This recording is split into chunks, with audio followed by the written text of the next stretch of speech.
बच्चों के लिए रो रहा हूँ, तुम्हारे बच्चों के लिए रो रहा हूँ। सही हो रहा है, इन्हीं से पूछो, किसी से पूछो, इन्हीं पे हाथ रख के ये कहते हैं कि पेपर सही हो रहा है, पेपर सही हो नहीं हो रहा।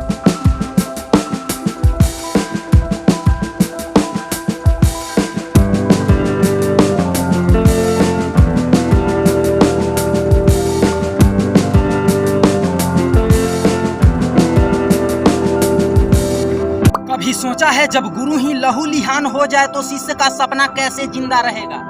कभी सोचा है जब सवाल पूछने पर लाठियां मिले तो लोकतंत्र का मतलब क्या रह जाता है। गिरफ्तारियां आंदोलन को रोक सकती है लेकिन हौसले और सपनों को नहीं। कि लाठियां हिम्मत तोड़ देती है लेकिन इरादे नहीं। और जब शिक्षक और छात्र एक साथ खड़े होते हैं तो यकीन मानिए इंसाफ जरूर मिलता है। नमस्कार साथियों, 31 जुलाई 2025 दिल्ली की सड़कों पर वे नजारा जो किसी को भी अंदर तक झकझोर कर रख देगी।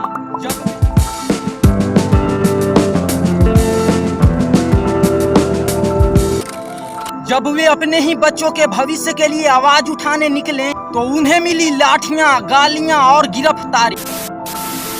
विपिन सर, नीतू मैम, रोशन आनंद सर, आदित्य रंजन सर, दीपक सर, नवीन सर, ये नाम आज सिर्फ शिक्षक नहीं रहे, ये नाम उस ताकत का प्रतीक है जो व्यवस्था की अन्यायपूर्ण दीवारों से टकरा गई।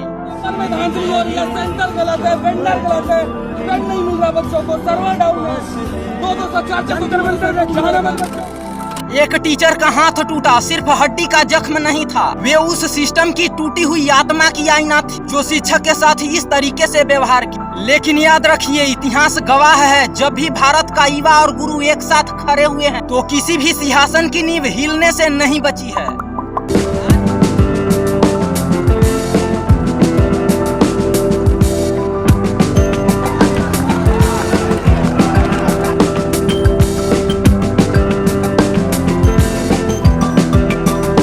आज ये लड़ाई सिर्फ एसएससी की परीक्षा की नहीं है, ये लड़ाई उस हर धांधली, हर पेपर लीक और हर भ्रष्ट तंत्र के खिलाफ है जो करोड़ों सपनों को कुचल देती है। और ये आंदोलन सिर्फ सड़कों पर नहीं है, ये आंदोलन सोशल मीडिया पर भी है और उस माँ बाप की आंखों में है जो बच्चों को पढ़ाते हैं। तो याद रखना, जब जब युवा बोला है तब तब सिंहासन डोला है।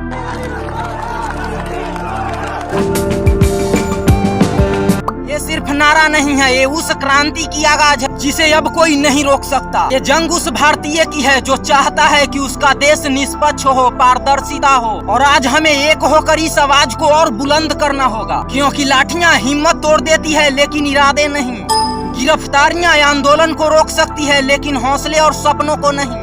तो याद रखिए, अगर आज आप चुप हैं तो अगली पीढ़ी को यही लड़ाई लड़नी पड़ेगी। लेकिन अगर आज डटकर खड़े हो गए तो आने वाले पीढ़ी एक पारदर्शी सिस्टम, एक बेहतर भारत मिलेगा। तो ये सिर्फ नौकरी की लड़ाई नहीं है, ये न्याय की लड़ाई है। और जब शिक्षक और छात्र एक साथ खड़े होते हैं तो यकीन मानिए इंसाफ जरूर मिलता है। बच्चों के लिए रो रहा हूँ, तुम्हारे बच्चों के लिए रो रहा हूँ। सही हो रहा है, इन्हीं से पूछो, किसी से पूछो। तो अगर आप भी इस देश के जिम्मेदार नागरिक हैं तो इस वीडियो को शेयर करिए उन सारे साथियों के साथ जो अभी भी सो रहे हैं। बाकी फिर मिलते हैं दूसरे वीडियो के साथ। जय हिंद, जय भारत।